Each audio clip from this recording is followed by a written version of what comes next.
di hari raya Idul Fitri, baginda Rasulullah keluar dari rumahnya ingin melaksanakan salat Idul Fitri. Lalu kemudian beliau melihat ada banyak anak-anak yang sedang berbahagia, menggunakan pakaian baru, bermain bersama. Namun beliau lihat ada satu anak berdiri seorang diri, tidak mengenakan pakaian baru, wajahnya tampak sedih dan murung. Lalu kemudian beliau dekati anak tersebut. Beliau tunda kepergiannya ke masjid untuk mendatangi anak tersebut. Beliau tanya, "Ada apa? Kenapa engkau tidak main bersama mereka, teman-temanmu?" Anak kecil tersebut yang berumur 4 tahun kurang lebih, yang tidak kenal bahwa yang bertanya ini adalah Rasulullah, dengan polos dia jawab, "Da'ni ayyuhar rajul." Tinggalkan saya tidak sedang ingin berbicara kepada siapapun.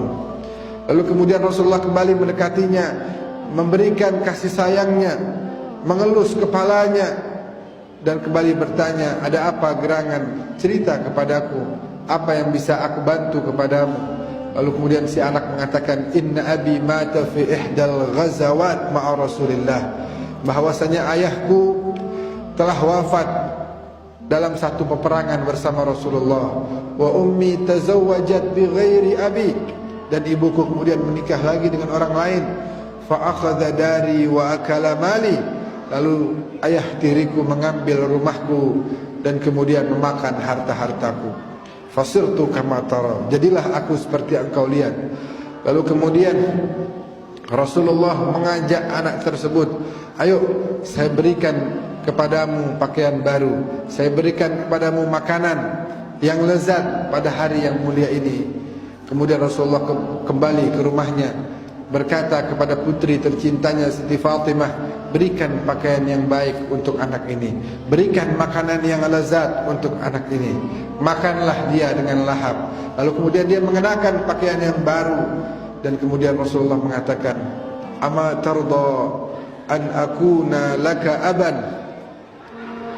Tidakkah engkau ridha wahai anak, aku Rasulullah sallallahu alaihi wasallam pagi ini menyatakan diri menjadi ayah bagimu, dan Ummul Mukminin kini adalah ibumu, dan Fatimah kini adalah saudarimu, dan Ali kini menjadi pamanmu, serta Al-Hasan dan Al-Husain kini menjadi saudara-saudaramu.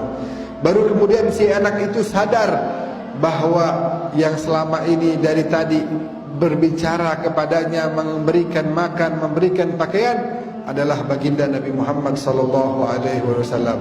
Kemudian anak itu terlihat sangat senang, bahagia. Keluarlah dia bermain bersama teman-teman yang lain. Kemudian teman-temannya bertanya, "Kunta waqifan bainana al-ana tabki."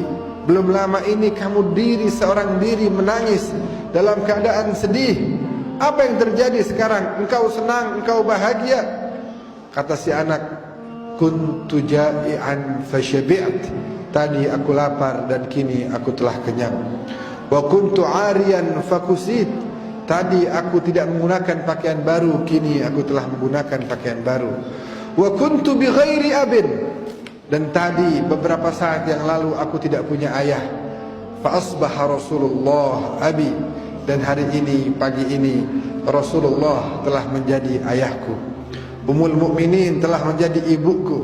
Fatimah adalah saudariku, Ali adalah pamanku, Hasan dan Husain adalah saudara-saudaraku. Bahkan respon yang dilakukan oleh anak-anak tersebut, mereka dengan polosnya mengatakan, "Laita aba'ana matu fil ghazawat ma'a Rasulillah." Coba seandainya ayah-ayah kita juga syahid dalam peperangan bersama Rasulullah, agar kita menjadi anak-anak Rasulullah sallallahu alaihi wasallam.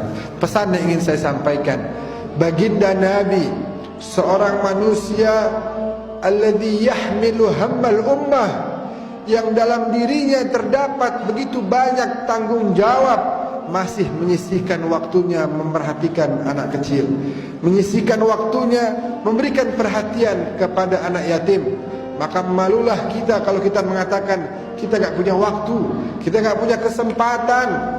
Baginda Nabi yang paling sibuknya manusia masih memberikan waktunya kepada anak yatim agar tidak merasakan kesedihan. Beliau ingin di hari raya semua umatnya merasakan kebahagiaan. Tidak hanya kita, tidak hanya keluarga kita, tapi semua umat Nabi harus mendapatkan kesenangan dan kebahagiaan atas berlalunya bulan suci Ramadan yang telah dilewati dengan penuh ibadah kepada Allah, mendapatkan ampunan dari Allah, lalu masuk ke hari raya Idul Fitri, menyambut hari raya kemenangan dengan kebahagiaan dan kesenangan. Itulah harapan dari beliau.